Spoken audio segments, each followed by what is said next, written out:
بسم اللہ الرحمن الرحیم۔ السلام علیکم ورحمۃ اللہ وبرکاتہ۔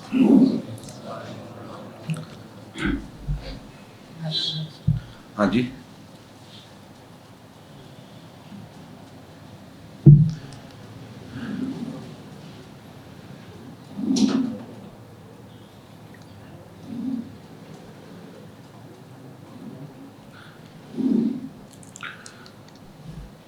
بسم اللہ الرحمن الرحیم وبہ نستعین، الحمد للہ رب العالمین والصلاة والسلام علی سید المرسلین وعلی آلہ وصحبہ اجمعین ومن تبعہم بإحسان الی یوم الدین۔ اعوذ باللہ من الشیطان الرجیم، بسم اللہ الرحمن الرحیم۔ واللہ اخرجکم من بطون امہاتکم لا تعلمون شیئا وجعل لکم السمع والابصار والافئدہ لعلکم تشکرون۔ محترم بزرگوں اور بھائیوں، یہ میرے لیے سعادت کی بات ہے کہ اللہ رب العالمین نے دوسری مرتبہ اللہ کے اس گھر میں آپ حضرات سے ملاقات کی توفیق بخشی اور دین سے متعلق ہمارے اس رشتے کو اس تناظر میں آگے بڑھانے کی توفیق دی کہ ہم اللہ کے دین کو سمجھنے سمجھانے کا موقع نکالیں۔ رب العالمین ہمارے اس اجتماع کو بابرکت بنائے، دنیا اور آخرت میں خیر کا ذریعہ بنائے اور ہم سب کو جنت میں اکٹھا فرمائے۔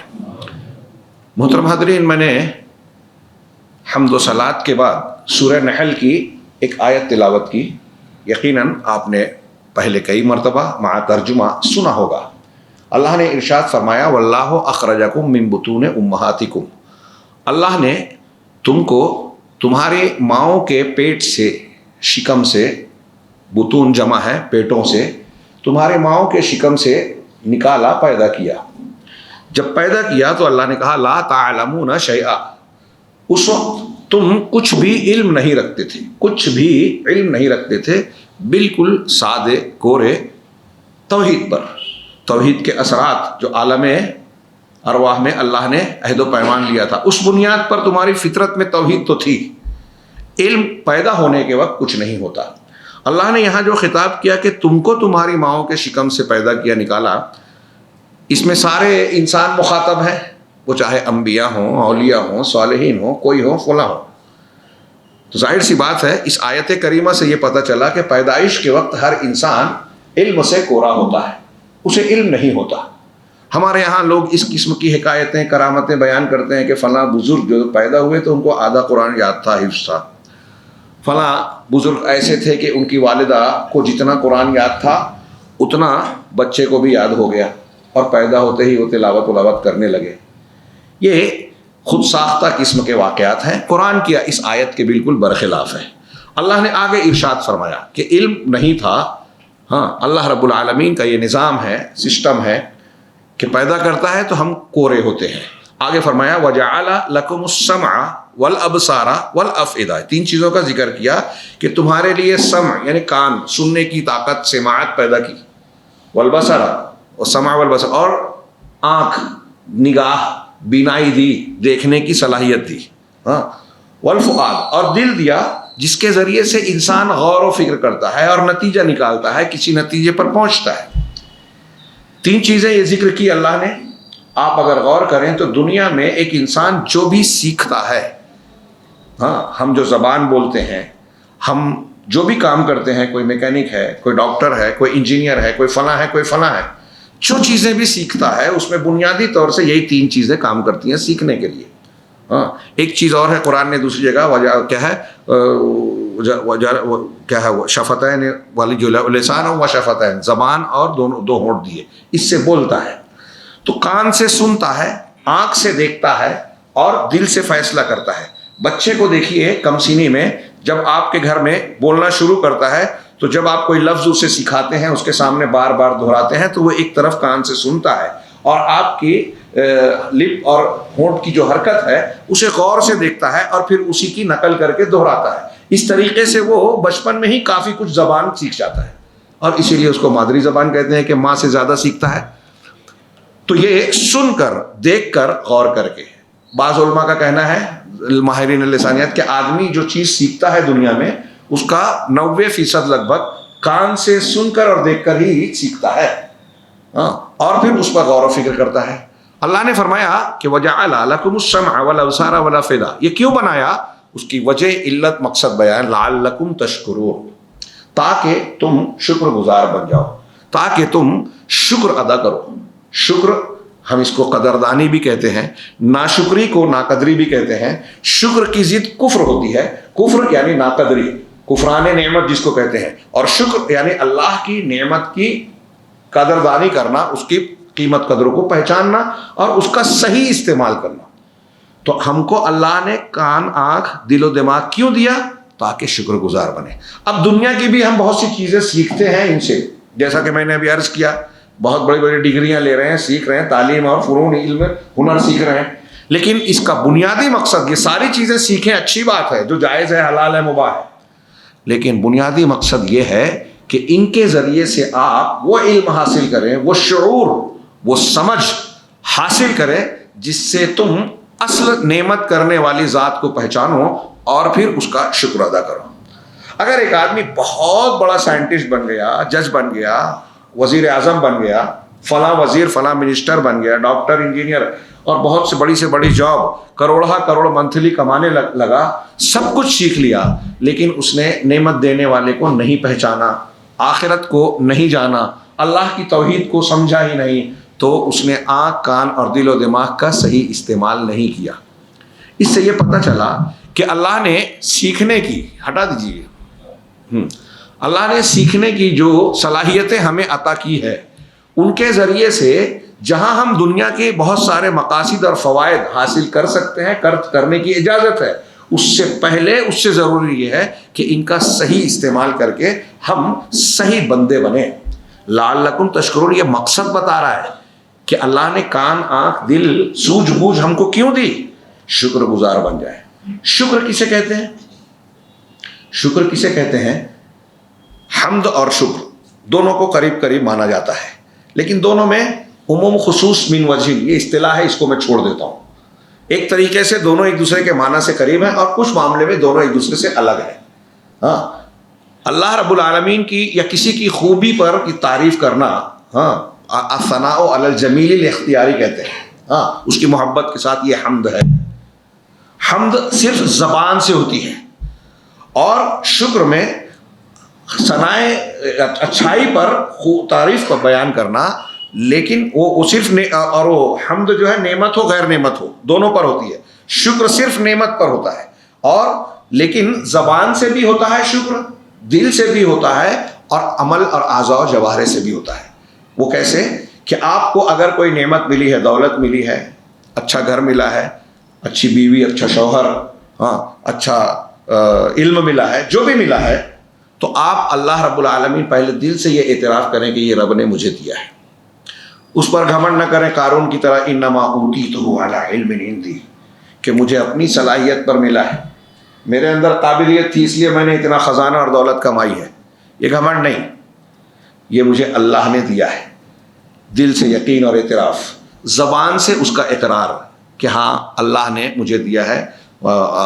تمام حمد اور شکر اللہ کے لیے، صبح و شام کے اذکار میں ہے نا، اللہم انی ما اصبح بی من نعمت او بعد من خلقک فمنک وحدک لا شریک لک فلک الحمد ولک الشکر۔ کیا کلمات ہے! اے اللہ، میں نے صبح کی اور شام میں اصبحت، میں نے شام میں امسیت، صبح میں صبح کی، میں نے صبح یا شام کی، تو مجھ کو جو بھی نعمت ملی ہے، مجھ کو یا تیری مخلوق میں سے جس کو بھی ملی ہے، جو بھی نعمت تیری جانب سے ہے، لہٰذا ساری حمد اور شکر تیرے لیے۔ یہ زبان سے شکر ہوا، اور پھر عمل سے شکر ادا کرنا، عمل سے کہ جس نعمت کو اللہ نے آپ کو عطا کیا ہے، دیا ہے، ہم کو ملی ہے، اس کا صحیح استعمال، جیسے اللہ نے کہا ایسا کرو، یہ اس کے لیے اچھی چیز ہے، وہ کرنا، اور جیسے بتایا کہ اس نعمت کا فلاں استعمال نہ کرو، اگر ہم نے وہ کیا تو یہ ناشکری کی۔ اس کی مثال میں اکثر بیان کرتا ہوں، جیسے زبان اللہ نے ہم کو دی، ایک نعمت ہے، آنکھ، کان، ناک، دل و دماغ، سب کچھ زبان ہم کو دی ہے۔ اب اس زبان سے ہم اللہ رب العالمین کا شکر بھی ادا کر سکتے ہیں، قرآن کی تلاوت کر سکتے ہیں، ذکر کر سکتے ہیں، اچھائی کا حکم دے سکتے ہیں، سچ بول سکتے ہیں، سچی گواہی دے سکتے ہیں، کسی کے لیے اچھی سفارش کر سکتے ہیں، اور بہت سارے نیک کام کر سکتے ہیں اسی زبان سے. لیکن اسی زبان سے ہم غیبت کر سکتے ہیں، چغلی کر سکتے ہیں، گالی گلوچ کر سکتے ہیں، جھوٹ بول سکتے ہیں، کسی پر الزام تراشی کر سکتے ہیں، کسی کے تعلق سے جھوٹا پروپیگنڈا کر سکتے ہیں. یہ اس کا غلط استعمال ہوا. اب زبان کی نعمت کو جس نے اللہ کو تابع بنایا کہ جب اللہ غیبت کو حرام قرار دیا، الزام تراشی کو بہت بڑا گناہ قرار دیا، اور فلاں سی چیز سے اللہ ناراض ہوتا ہے، شرکیہ کلمات اگر کہے جائیں، کفر کی بات کہی جائے، گالی گلوچ کیا جائے، گانے بجانے والے گندے اشعار پڑھے جائیں، گندی باتیں بیان کر کے لوگوں میں گناہ کی تبلیغ کی جائے، یہ سب اللہ کو ناپسند ہے. میں اس کے لیے اپنی زبان کو استعمال نہیں کروں گا، نیک کاموں کے لیے استعمال کروں گا. یہ زبان کی نعمت کا شکر ہوگا. میں نے یہ شکر کا معنی بتایا، اور یہ بتایا کہ اللہ رب العالمین نے ہم کو اور آپ کو جو بھی صلاحیتیں دی ہیں نا، وہ اصل میں اس لیے دی ہے کہ ہم اس کے شکر گزار بندے بن جائیں اس امتحان کے دنیا میں. آگے اگر آپ اور ہم شکر نہیں کرتے، ایک دوسرا پہلو کہ اگر شکر کا حکم دیا ہم شکر گزار نہیں بنتے ہیں تو اللہ رب العالمین نے جو نعمت دی ہے وہ چھین لے گا. وَإِسْتَأَذَّنَ رَبُّكُمْ، سورہ ابراہیم کی مشہور آیت، وَإِسْتَأَذَّنَ رَبُّكُمْ لَئِن شَكَرْتُمْ لَأَزِيدَنَّكُمْ. جب تمہارے پروردگار نے تم کو یہ اعلان کر دیا، جب تمہارے پروردگار نے یہ اعلان کر دیا کہ لَئِن شَكَرْتُمْ، اگر تم شکر گزار بنو گے، اللہ کی نعمتوں کی قدر کرو گے، لَأَزِيدَنَّكُمْ، تو میں تمہارے لیے نعمتوں میں زیادتی کروں گا. شکر نعمت کو دائمی بناتا ہے، نعمت کی حفاظت کرتا ہے، سیکورٹی دیتا ہے. آپ کو اگر دولت ملی ہے، صحت ملی ہے، اچھی کوئی بھی نعمت ملی ہے، اگر آپ چاہتے ہیں کہ وہ سیکیور ہو جائے، محفوظ ہو جائے، تو اللہ کا شکر ادا کیجئے اس پہ، اور اللہ اس میں زیادتی کرے گا. برکت کا باعث نعمت جو ملی ہے اس کا شکر ادا کرنا.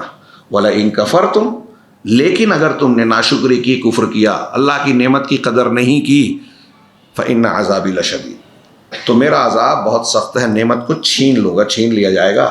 سورہ نحل کی آیت میں اللہ نے فرمایا، حافظ ہیں آپ، سورہ نحل کی آیت میں ہے، اللہ نے فرمایا کہ ضرب اللہ مثلا قریۃ آمنۃ مطمئنۃ، غلط پڑھو تو بتا دیجئے، آمنۃ مطمئنہ یأتیہا رزقها رغدا من کل مکان. صحیح ہے کہ اللہ نے ایک بستی کی مثال دی ہے، ایک بستی کی مثال دی ہے کہ وہ بستی والے لوگ جو ہے امن میں تھے، آمنۃ، امن و امان میں تھے. امن خوف کی ضد ہے.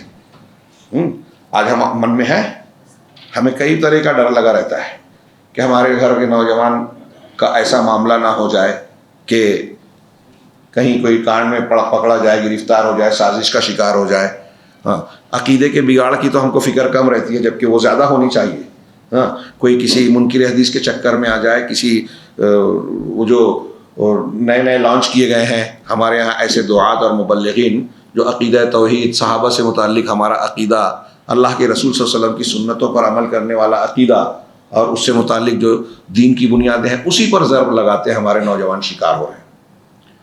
پھر وہ جو ایسے لوگ جو جیلوں تک پہنچا دے رہے ہیں، یا فحاشی، بے حیائی اور گناہوں کے کام میں موبائل ہم نے دے دیا، موبائل سے بہت کچھ یہود و نصارہ، اور اس موبائل کو بنانے والے کروڑ اس کے پروگرامنگ کرنے والے کارٹون کے لیے کروڑوں خرچ، اربوں ڈالر خرچ کر رہے ہیں، ہمارے بچوں کو ٹارگٹ کرتے ہیں. تو ان کا ہم کو فکر ہی نہ ہو.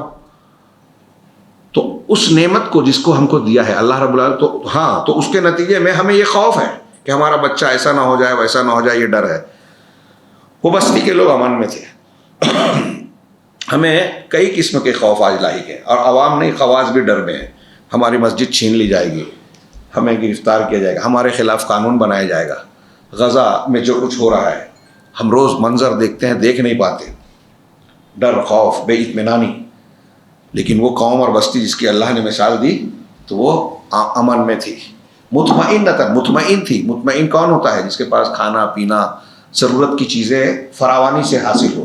آگے اللہ نے خود فرمایا یاتیھا رزقھا رغدا من کل مکان، اس کا رزق، اس کی روزی، ضرورت کی چیزیں فراوانی کے ساتھ، رغدن، فراوانی کے ساتھ ہر جگہ سے آ رہا تھا. اس بستی میں کھانا پینا اور کوئی مسئلہ نہیں تھا.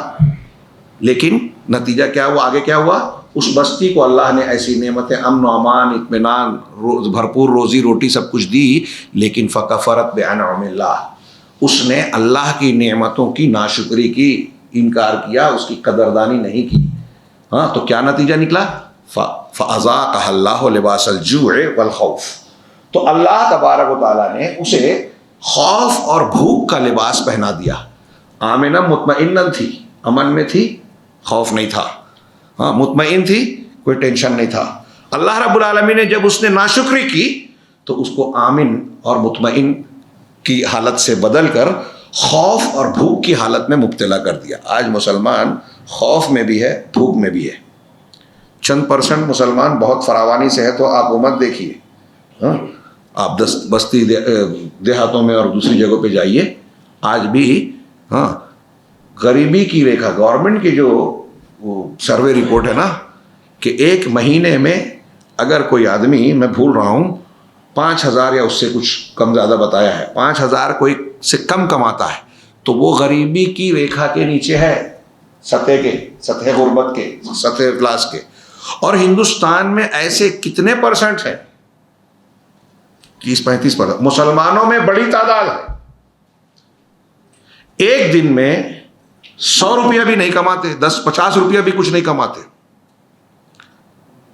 وہ خود اور اپنے گھر بار کا پیٹ کیسے بھریں گے؟ اپنے بچوں کو تعلیم کیسے دلائیں گے؟ ضروریات کیسے؟ مسلمان ہے نا. ابھی غزہ، فلسطین کا وہ علاقہ، ہاں جس کی خبریں ہم پڑھ کے سن کے دہشت میں مبتلا ہو جاتے ہیں، ٹینشن آتا ہے، غصہ آتا ہے، ایک دوسرے پہ الزام لگاتے ہیں. کیوں ہے صورتحال؟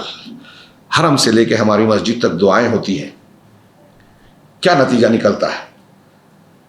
کیا اللہ کی مشیت اور مرضی کے بغیر یہ سب کچھ ہو رہا ہے؟ کیا نعوذ باللہ اللہ ظلم کر رہا ہے، ظلم ہوتے دیکھ رہا ہے، یا ہمارے اندر کمی خامی ہے؟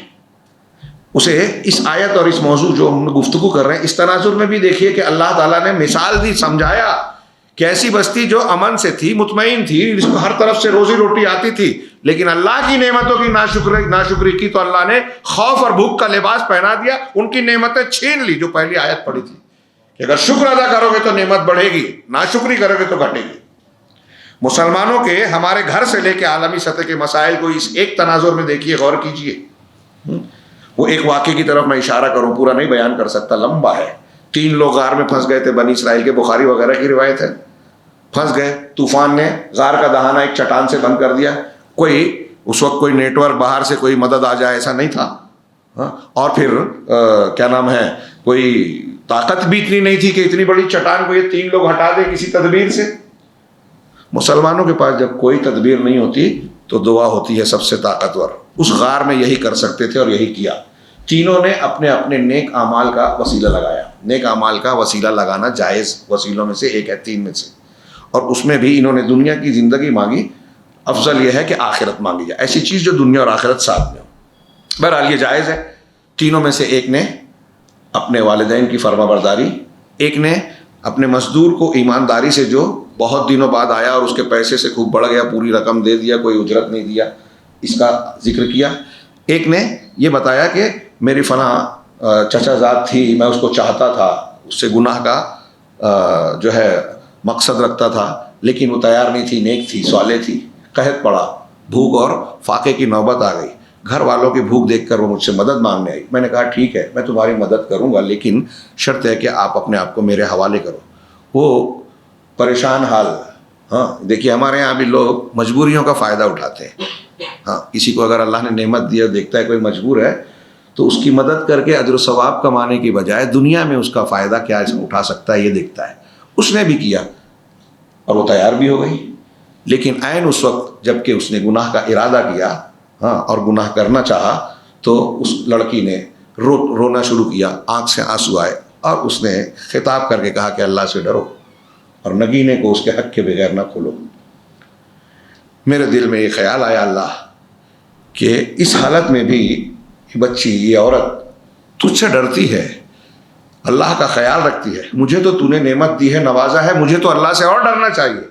اے اللہ صرف تیرے ڈر کی وجہ سے، تیری بنیاد پر میں نے اس کے ساتھ غلط حرکت نہیں کی، باز آ گیا اور وہ پیسہ بھی دے دیا. اس نیکی کے بدلے میں آج ہم کو نجات دے۔ آپ جانتے ہیں، غور کیجئے اس حدیث سے ایک اور سبق لیجئے کہ تینوں نے جب اپنے اپنے نیک عمل کے واسطے سے دعا کی تو ہر ایک کی دعا پر چٹان تھوڑی تھوڑی سرک گئی، بالآخر اتنی سرکی کہ وہ نکل گئی۔ آپ سوچئے ہمارے یہاں جب ہم کہتے ہیں، علماء کرام کہتے ہیں کہ نیک کام کرو، اللہ سے دعا مانگو، مشکلات حل ہوگی، آسان ہوگی، مسلمانوں کے معاشی مسائل، سیاسی مسائل، فلاں مسائل سب حل ہوں گے، تدابیر بھی کی جائے۔ تو کچھ لوگ مذاق اڑاتے ہیں کہ ارے دنیا کہاں سے کہاں گئی، مولوی صاحب مسجد کی بات کرتے ہیں، تقوی صبر کی بات کرتے ہیں، ایمان ایمان ایمان کرتے ہیں، توحید توحید توحید کرتے ہیں۔ یہی تمام انبیاء نے کیا، یہی قرآن نے کہا۔ اور ان تین غار والوں کی حالت کو دیکھیے کہ مصیبت میں گرفتار تھے، کس چیز نے ذریعہ بن کر بچایا؟ بچانے والا اللہ، ذریعہ کون سی چیز بنی؟ دعا، اور دعا میں نیک اعمال۔ آپ کے ہمارے نیک اعمال ہمارے بند راستوں کو کھول سکتے ہیں۔ اگر کسی گھر میں کوئی بیماری ہے، افلاس ہے، کوئی پریشانی، اللہ سے مانگیے، غیر اللہ سے نہیں۔ یہ تین عمل کو دیکھیے کہ نیک اعمال کے ذریعے اللہ نے مصیبت سے نکالا۔ ایک اور واقعہ ہے، وہ بھی بخاری مسلم کی حدیث ہے، لمبی حدیث، کہ تین لوگ تھے۔ ایک ایسا جو جلدی بیماری میں تھا، خارش، ابرس کا لفظ ہے، کوڑ کا مرض، جزامی کوڑ تھا۔ ایک ایسا جو گنجا تھا، بال نہیں تھے، لوگ گھن محسوس کرتے تھے ان دونوں سے۔ ایک ایسا تھا جو اندھا تھا۔ اللہ نے ان کو آزمانے کا جو ہے ارادہ فرمایا، چنانچہ ایک فرشتے کو انسان کی شکل میں بھیجا۔ پہلے سے پوچھا تم کو کیا پسند ہے؟ اس نے کہا مجھے بکری۔ کون سا مال؟ اور یہ کہ میری جو بیماری ہے جس سے لوگ مجھ سے گھن محسوس کرتے ہیں، یہ میں ٹھیک ہو جاؤں، اور مال میں مجھے بکری پسند ہے۔ تو اس پر ہاتھ پھیری، دعا کی، وہ اچھا ہو گیا، خوبصورت جلد، پرکشش بدن، اور اس کو ایک گابن بکری دے دی۔ دوسرے کا معاملہ تھا کہ میرا گنجا پن دور ہو جائے اور مجھے پسند ہے گائے، ایک گابن گائے دے دی۔ اندھے کے پاس گیا، اس کو اونٹ پسند تھا، اس کو دعا کر کے بینا بنایا اور پھر ایک اونٹنی دی۔ کچھ دنوں کے بعد ان کی دولت خوب بڑھ گئی، ایک کے پاس وادی بھر کے بکریاں، ایک کے پاس وادی بھر کے گائے، ایک کے پاس گائے بیل، ایک کے پاس اونٹ۔ اب اللہ نے اسی فرشتے کو تھوڑا شکل بدل کے یا اسی شکل میں بھیجا، اور وہ آدمی آ کے اس سے کہتا ہے پہلے والے سے کہ میں مسکین آدمی ہوں، رجل مسکین آدمی ہوں، اور ابن سبیل مسافر ہوں، انقطعت بی الحبال، میرے راستے کٹ گئے ہیں، میرے پاس وسائل نہیں رہ گئے۔ ہاں، تو کہا کہ اب کوئی اعتماد نہیں ہے سوائے اللہ پر، اور پھر آپ پر۔ اللہ پر اور نہیں کہہ سکتے، یہ عقیدے کا ایک مسئلہ ہے۔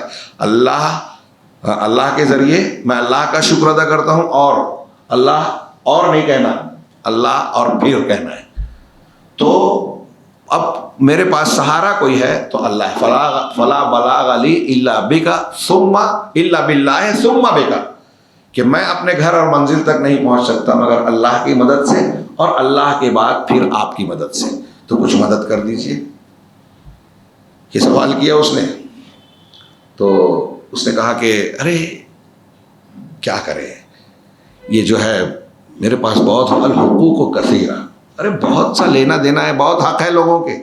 آج ہمارے یہاں کسی مالدار سے کوئی مستحق چلا جائے قرضہ مانگنے یا کچھ ایسا، تو ایسی کہتے ہیں بہت لوگوں کو دینا لینا رہتا ہے، ہم کو ادا کرنا ہے، رشتہ داروں میں ہمارے ہیں، یہ ہے وہ ہے، پیمنٹ کرنا ہے، فلاں۔ یہی جواب دیا اس نے، الحقوق کثیرہ، ارے بہت حق ہے یار، کیسے تم کو دے دوں۔ معذرت کی تو فرشتے نے کہا کہ میں تم کو پہچانتا ہوں، تم تو ایسے ایسے تھے نا، غریب تھے، محروم تھے۔ ہاں نہیں، ورث تو کابرن ان کابرن، ارے یہ جو دولت اور میرے پاس بکریوں کا ڈھیر دیکھ رہے ہو وادی بھر کے، یہ میں نے باپ دادا سے، پورکھوں سے مجھے ملی ہے، وراثت ملی ہے، میں مالدار چلا رہا ہوں۔ فرشتے نے بد دعا دی کہ اگر تو جھوٹ بول رہا ہے تو جیسا تو تھا ویسا ہی بن جا، اللہ تجھے ویسا ہی بنا دے، اور چلا گیا۔ دوسرے کے ساتھ ہوا، اس نے بھی معذرت کی، جھوٹ بولا، اس کو بھی بد دعا دی۔ تیسرے کے پاس گیا، نابینا کے پاس، اور اس سے کہا کہ ہاں ٹھیک ہے، میں تو اندھا تھا، مجھے اللہ نے بینا بنایا، میں مفلس تھا، کلاش تھا، مجھے اللہ نے اتنی دولت دی، تم کو جتنا چاہیے جو چاہیے لے جاؤ۔ تو فرشتے نے کہا کہ اللہ نے تم تینوں کو آزمایا تھا، دو ناکام ہو گئے اور تم کامیاب ہو گئے۔ وہ جو دو ناکام ہوئے ان کی دولت بھی ختم ہو گئی، اور وہ پہلے کی طرح بیمار بھی ہو گئے، گنجے اور برس کے بیمار۔ یہاں بھی سبق کیا ملا؟ اللہ نے نعمت دی، ناشکری کی چھین لی گئی، شکر ادا کیا قائم رہی اور بڑھ گئی۔ اگر ہم چاہتے ہیں کہ ہماری نعمت قائم رہے تو اس کا شکر ادا کریں، قدر کریں۔ اب میں یہاں ایک سوال یہ کر رہا ہوں کہ سب سے بڑی نعمت ہم کو کیا ملی؟ آج یہ بیچ میں کاٹ رہا ہوں مختصر کرنے لگی، مسلمان پوری دنیا میں پریشان ہے، میں ایسا مانتا ہوں ناشکری کر رہے ہیں۔ سب سے بڑی ناشکری کس چیز کی کر رہے ہیں؟ دین کی بنیادوں کی، توحید کی۔ آپ نے توحید کہا، بارک اللہ فیکم۔ توحید جو سب سے قیمتی نعمت ہمیں ملی، ہمارے اسلاف انبیاء کرام صحابہ کرام، ہجرت والا سال شروع ہو رہا ہے، اس پر گفتگو ہونی چاہیے، خوب ہونی چاہیے، یاد کیجئے، خوب سبق پڑھیے۔ سیرت کا یہ باب سب سے اہم باب ہے، سب سے بہترین دروس والا ہے۔ انشاءاللہ اس سفر میں کسی مجلس میں یہ بات کریں گے ہجرت سے متعلق۔ ہجرت والے معاملے میں دیکھیے کہ کس بنیاد پر ہجرت کی صحابہ نے، اللہ کے نبی صلی اللہ علیہ وسلم نے؟ گھر چھوڑا، وطن چھوڑا، رشتہ داروں کو چھوڑا، دولت چھوڑی، جو کمایا تھا سب چھوڑ دیا۔ بچایا کیا؟ جان بچا کر لے گئے دین کے لیے، دین بچایا، ایمان بچایا۔ اور جب جان بھی خطرے میں آ گئی کہ دین یا جان بچانا ہے تو جان دے دی، دین نہیں دیا۔ سب سے قیمتی دولت دین ہے، دین تھا۔ ہجرت میں بھی یہ سبق ہے۔ وہ آپ سیدنا ابراہیم علیہ السلام کے واقعات پڑھیے، حضرت موسیٰ علیہ السلام کے، جناب محمد رسول اللہ صلی اللہ علیہ وسلم کے، صحابہ کرام کے، دیگر انبیاء کے، آپ کو یہی نظر آئے گا کہ جس چیز کا ہم دنیا میں امتحان، جو نعمت سب سے بڑھ کر ہم کو دی گئی ہے وہ ہے ایمان، توحید۔ اس کی قدر کریں۔ ہم اس کی قدر کیسے کریں گے؟ ہم کو تو سیکھنے پڑھنے کا ہی موقع نہیں ہے۔ ہمارے بچے کو ہم پیسہ کما لیا، خوب ہم نے کما لیا تو اس کو موبائل دے دیا، ایسی چیزیں دے دی جس میں سیکھنے یا اچھا بننے سے زیادہ بگڑنے کا ڈر ہے، اور ہمیں اس کی فکر نہیں ہے۔ ہمارے سماج میں، معاشرے میں آج کون سی بیماری، کون سا گناہ نہیں ہو رہا ہے؟ فحاشی، بے حیائی، زنا، ناجائز تعلقات مرد اور عورت لڑکوں کے بیچ میں، حرام خوری، سود خوری، سودی لین دین، ماں باپ کی نافرمانی، اور ان سب سے بڑھ کے توحید ہی نہیں معلوم ہے، سنت اور اتباع نہیں معلوم ہے، بدعت نہیں معلوم ہے۔ جب ہم سکھانے کی بات کریں تو نوجوانوں کو لگتا ہے کیا مولوی صاحب بور کر رہے ہیں۔ اکتاہٹ ہوتی ہے دین سے، قرآن سننے میں مزہ نہیں آتا، گانا موسیقی سننے میں لطف آتا ہے، تفریح کے سفر میں مزہ آتا ہے، حج عمرے کا وہ ذوق نہیں رہا۔ یہ ناشکری نہیں ہے تو اور کیا ہے؟ اللہ کا تعالیٰ نے نبی کریم صلی اللہ علیہ وسلم سے کہا تھا، اِنَّا أَعْطَيْنَاكَ الْكَوْثَرَ فَصَلِّ لِرَبِّكَ، ہم نے آپ کو الکوثر دیا۔ الکوثر خیر کثیر، کوثر ایک نہر ہے جنت کی جو حوض کوثر میں، حوض میں گرے گی، اسی کا نام حوض ہے، اس کو بھی فرمایا۔ اور اللہ نے بہت ساری خیر دی ہے رسول اللہ صلی اللہ علیہ وسلم کو، آپ کو نبوت دی، خاتم النبیین بنایا، دنیا میں بہت سی فضیلتیں دی، آخرت میں بہت سارے اختصاصات دیں گے، شفاعت کبریٰ ملے گی، جنت میں آپ کو خصوصیت کے کچھ چیزیں، آپ کو اختصاصات حاصل ہوں گے۔ دنیا میں آپ کو اور آپ کی امت کو بہت ساری خصوصیات دی جو پچھلی امتوں کو حاصل نہیں تھی۔ اب اتنی خیر، اتنی بھلائیاں اللہ نے دی، تو اللہ کہہ رہا ہے کہ فصل لربک وانحر، آپ اپنے پروردگار کے لیے نماز پڑھیے۔ نماز صرف اللہ کے لیے ہوگی، کسی اور کے لیے نہیں۔ نماز میں رکوع، سجدہ، قیام سب اللہ کے لیے، ڈر، خوف، توجہ اللہ کے لیے، اور اس کے لیے قربانی کیجیے۔ اللہ کے رسول صلی اللہ علیہ وسلم نے اس صورت کے آنے کے بعد، ایسے بھی آپ کا عمل تھا، آپ خوب نماز پڑھنے والے اور خوب قربانی کرنے والے تھے۔ رات میں نماز پڑھتے تھے تو پیر پہ سجن آ جاتی تھی، آپ نے بارہا سنا ہوگا۔ پوچھا گیا کہ آپ کے تو پچھلے گناہ معاف ہے، کچھ گناہ ہے ہی نہیں، تو پھر آپ کیوں اتنی محنت کرتے ہیں؟ تو آپ کا جملہ وہی تھا، افلا اکونا عبدا شکورا، جو ہمارا موضوع چل رہا ہے کہ کیا میں شکر گزار بندہ نہ بن جاؤں؟ یہ رسول اللہ صلی اللہ علیہ وسلم کا اسوہ ہے کہ مجھے جب یہ نعمت، اللہ نے یہ مقام دیا ہے، تو جس کو جتنا مقام دیا، جس کو جتنی نعمت دی، اس کو اللہ کا اتنا فرما بردار اور اتنا نیک ہونا چاہیے، یہ اس کا شکر ہے۔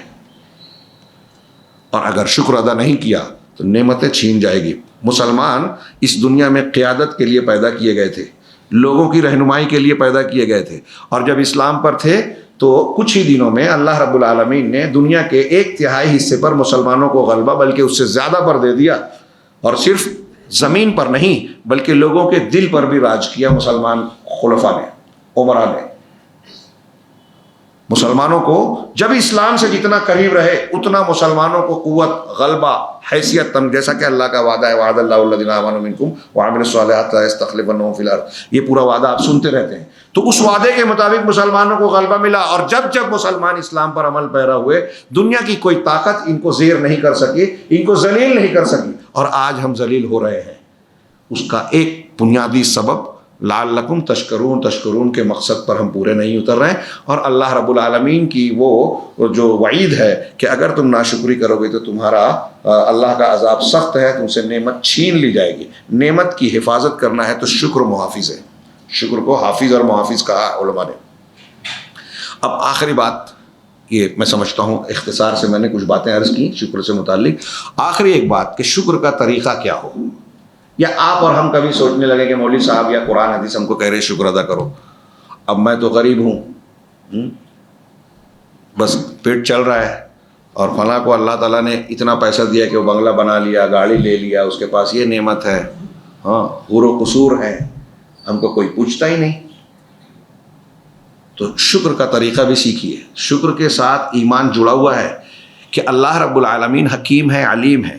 وہ آپ کی ضرورت کتنی ہے جانتا ہے، اس نے آپ کی ضرورت کو فراہم کیا. کبھی کبھی آزماتا ہے. دولت والا بھی کبھی کبھی فاقہ کرنے پر مجبور ہو جاتا ہے، اور نبی کریم صلی اللہ علیہ وسلم کے پیٹ پر بھی پتھر بندھے. تو یہ آزمائشی پیریڈ اپنی جگہ طے ہے. وہ کروڑ پتی بھی ہو تو بھوک سے کبھی کبھی نڈال ہو جاتا ہے. ایسے مراحل آ جاتے ہیں. یہ نشیب و فراز ہیں زندگی کے. لیکن آپ جس حالت میں ہے نا، اللہ رب العالمین علیم و حکیم کے علم اور حکمت کا تقاضا ہے کہ آپ اس کے مستحق ہیں، لہذا آپ کو امیر بنایا. آپ اس کے مستحق ہیں کہ آپ غریب رہیں، آپ اس کے مستحق ہیں کہ آپ گورے رہیں، آپ اس کے مستحق ہیں کہ آپ کالے رہیں، آپ اس کے مستحق ہیں ہندوستان میں پیدا ہو، فلاں مستحق ہے کہ سعودی عرب اور امریکہ میں پیدا ہو، فلاں اس بات کا مستحق ہے، وہ فلاں مستحق ہے کہ وہ لڑکی بنے، آپ مستحق ہے کہ مرد بنے. یہ اللہ رب العالمین سب سے بہتر جانتا ہے کہ کون کیا کس حالت میں رہے. اسی اعتبار سے اس نے فیصلہ کیا. اس لیے ہر حال میں آدمی کو شکر ادا کرنا ہے. اس کی تعلیم اللہ کے رسول نے بخاری کی ایک حدیث میں دی اور فرمایا کہ اپنے سے انظروا الی من هو اسفل منکم ولا تنظروا الی من فوقکم او کما قال، کہ جو تم سے نیچے ہیں نا ان کو دیکھو، جو تم سے نیچے ہیں ان کو دیکھو، جو تم سے اوپر ہے اس کو مت دیکھو. کتنی پیاری بات ہے، غضب کی بات ہے. یہ پوری ایک تقریر ہے یہ حدیث، سمجھیے کیا شاندار بات کہی اللہ کے رسول صلی اللہ علیہ وسلم نے. سکھایا شکر کا طریقہ. ہاں کیوں؟ آگے جملہ بتایا، ذالک ادنا کیا ہے، اولا ذالک اجدر اللہ تصدروا نعمت اللہ علیکم او کما قال، کہ یہ اس بات کے زیادہ لائق ہے جب تم اپنے سے نیچے والوں کو دیکھو گے تو یہ اس بات کے زیادہ لائق ہے کہ تم اپنے اوپر اللہ کی نعمتوں کو حقیر اور کمتر نہ سمجھو. مثال کے طور پہ اس کی علماء نے مثال دی کہ اگر فرض کیجئے کہ کسی آدمی کو ایک آنکھ دی اللہ نے، کانا ہے، کانا بولتے ہیں نا آپ لوگ، کانا ہی بولتے ہیں نا ایک آنکھ والے کو. اب ایک آدمی کو ایک آنکھ ملی، اب وہ دیکھے گا کہ اتنے سارے لوگوں کو دو دو آنکھیں، اللہ نے مجھے ایک ہی دی ہے، تو شکوہ کرے گا کہ اللہ نے میرے ساتھ زیادتی کر دی، نعوذ باللہ، مجھے ایک ہی آنکھ دی، سب کو تو دو دو دی. تو یہ اوپر والے کو دیکھ رہا ہے. لیکن اگر وہ اپنے سے نیچے والے کو دیکھے کہ بھائی کچھ لوگ تو ایسے ہیں کہ دونوں آنکھوں سے نابینا ہے، اندھے ہیں، تو وہ تو اندھے ہیں، مجھے اللہ نے ایک تو دی نا، تو کیا جذبہ آئے گا؟ شکر کا جذبہ آئے گا. دیکھیے یہیں سے اللہ کی نعمتوں پر قناعت اور اس کی تقدیر پر ایمان اور اس کے فیصلے پر یقین یہ بڑھتا ہے کہ اللہ نے جو فیصلہ کیا مجھے منظور ہے. مجھے غریب بنایا، ٹھیک ہے، اس کی حکمت کا فیصلہ بالکل صحیح ہے. اگر میں امیر ہوتا تو زیادہ برائی ہوتی، مسئلہ ہوتا. ہاں مجھے ایسا بنایا، یہ اللہ کا فیصلہ ہے، مجھے اسی میں شکر ادا کرنا چاہیے. تو ایک آنکھ ہے تو اپنے سے، دونوں آنکھیں نہیں ہیں تو یہ دیکھیں کہ دنیا میں ایسے بہت سے لوگ ہیں جن کی دو آنکھیں بھی نہیں ہیں اور بہت سی نعمتیں نہیں ہیں. ہم کو مسلمان تو بنائے، ہاں کتنے کافر ہیں. اب آدمی بل گیٹس اڈانی امبانی بن جائے لیکن آخرت اور توحید نہیں جانتا، کیا فائدہ؟ وہ لے کے تو جائے گا نہیں، چھوڑ کے ہی جانا ہے اور اللہ کے سامنے حساب کتاب دینا ہی دینا ہے. تو مجھے مسلمان بنائے، اس سے بڑھ کر کوئی نعمت کائنات میں ہے ہی نہیں. سب سے بڑی نعمت تو یہ ہے. ایک پیر کا لنگڑا دونوں پیر سے معذور کو دیکھے، جھوپڑی میں رہنے والا یہ دیکھے کہ کچھ لوگ فٹ پاتھ پہ جی رہے ہیں، فٹ پاتھ پہ رہنے والا اس کو دیکھے جو فٹ پاتھ پہ بھی جس کا قیام ہے اور ایمان سے بھی محروم ہے, بہت سی نعمتوں سے محروم ہے. تو اپنے سے نیچے والے کو آپ دیکھیں گے تو یہ محسوس ہوگا کہ اللہ نے مجھ کو اس سے زیادہ دیا, اس کا آپ شکر ادا کریں گے. اور جب آپ شکر ادا کریں گے تو آپ کے پاس اللہ کی نعمتیں بڑھتی جائیں گی, اور ناشکری کریں گے تو نعمتیں چھنتی جائیں گی. یہیں سے یہ فلسفہ نکلا کہ نا شکر اللہ رب العالمین کو مقصود ہے. ایک بحث کچھ لوگ یہ کرتے ہیں کہ وہ نعمت والا مالدار یا جو نعمت والا شکر گزار, اور دوسری طرف جو محروم ہونے والا صبر کرنے والا, دونوں میں افضل کون ہے؟ فقیر صابر یا کیا ہے غنی شاکر؟ شکر ادا کرنے والا غنی مالدار یا صبر کرنے والا فقیر, دونوں میں سے افضل کون ہے؟ بڑے اقوال ہیں علماء کے. کچھ علماء نے کہا کہ شکر والا زیادہ افضل ہے, اس لیے کہ اللہ نے اسے مقصد بتایا لعلکم تشکرون, تاکہ تم شکر گزار بن جاؤ. یہ مقصد ہے ہماری زندگی کا, یہ زیادہ افضل ہے. کچھ علماء نے کہا کہ کبھی فقیر صابر کا درجہ اونچا ہوگا, کبھی غنی شاکر کا. ہاں, اگر ایک بادشاہ ہے, ساری نعمتیں ملی ہیں, اگر وہ شکر گزار ہے تو وہ اس غریب سے بہتر ہے جو صبر نہیں کر رہا ہے. اور اگر ایک غنی ایک صابر ہے, چاہے کتنا بھی فقیر ہے, اگر وہ صبر پر پورا اتر رہا ہے تو کوئی بہت بڑا مالدار ہے جو شکر نہیں کرتا, وہ اس سے افضل ہے. تو ایسی کیفیات ہو سکتی ہے, کبھی یہ افضل کبھی وہ افضل. لیکن اس پورے معاملے میں ہم یہ کہہ سکتے ہیں کہ ہم اپنی انفرادی اور اجتماعی زندگی کا محاسبہ اور جائزہ لے سکتے ہیں کہ ہماری حالت کیا ہے. اگر ہماری حالت مسلسل بری ہے, دعائیں قبول ہوتی نہیں نظر آ رہی ہیں, تو ہمیں یہ مان لینا چاہیے کہ ہم اللہ کی نعمتوں کا شکر ادا نہیں کر رہے ہیں. مسلمان پہلے غالب تھے, حکمراں تھے, آج حکومتیں چھن گئی ہیں. ہاں, آج ہم جاتے ہیں آثار قدیمہ میں, قلعے محل فلاں اور فلاں مسلمانوں کے دیکھتے ہیں آپ کے اس حیدرآباد میں کئی نشانات اس طرح کے موجود ہیں. لیکن آپ اور ہم جانتے ہیں, ہاں, یہاں آج ہی کو ہمارے ایک دوست گزرتے ہوئے راستے پہ بتاتے تھے کہ یہاں جو حکومت حکمراں تھے نظام کے, وہاں ایک جگہ تھی, انہیں کوئی خاتون پسند آ گئی تو وہاں لا کے رکھ لیتے تھے غیر منقوحہ متعلق. ہاں, کہ علامہ اقبال نے کہا تھا آج تجھ کو بتاتا ہوں تقدیر امم کیا ہے, شمشیر و سنان اول طاؤس و رباب آخر. جب مقابلہ کرتا ہے, قوم مقابلہ کرتی ہے, مسائل کا سامنا کرتی ہے, اپنے حقوق ادا کرتی ہے, تو اللہ عروج دیتا ہے, غلبہ دیتا ہے, ترقی دیتا ہے. اور جب طاؤس و رباب, آپ کو دولت مل گئی, نعمت مل گئی, اور آپ عیاشی میں لگ گئے, فحاشی میں لگ گئے, دنیا کی لذتوں میں کھو گئے, تو اللہ نعمتوں کو چھین لیتا ہے. یہ قوم کا انحطاط اور زوال ہوتا ہے. پوری امت مسلمہ کو دیکھ لیجئے, عقائد سے لے کے اخلاقیات, اعمال, فرائض, حلال حرام, ہر جگہ ہم ناشکری کرتے ہوئے نظر آتے ہیں. اگر ہم چاہتے ہیں کہ واقعی میں اسرائیل کے غاصب یہودیوں کے قبضے سے کے حملوں سے ہمارے بھائی محفوظ ہوں, مسلمان محفوظ ہوں, غیر مسلموں کی سازشوں سے ہمارا سماج, ہماری خواتین, ہمارے بچے محفوظ ہو جائیں, تو ہمیں صبر اور شکر کی تعلیمات کو تازہ کرنا چاہیے. اللہ کی نعمتوں کی قدر کرنی چاہیے. اور سر فہرست سب سے پہلی, سب سے بڑی, سب سے اہم نعمت ہے ایمان, قرآن, حدیث. ان کو سیکھیں, ان کو پڑھیں, ان کی قدر کریں, اور ان کے قدر کا حصہ یہ ہوگا کہ آپ علماء دین کی قدر کریں. ان کی قدر کا حصہ یہ ہوگا کہ آپ مسجد سے جڑیں. اللہ رب العالمین سے دعا ہے کہ وہ ہمیں دین کی قدر و قیمت کو پہچاننے اور اس نعمت کا شکر ادا کرنے کی ہماری طاقت کے مطابق توفیق عطا فرمائے. وآخر دعوانا الحمد للہ رب العالمین وصلی اللہ علیہ وسلم.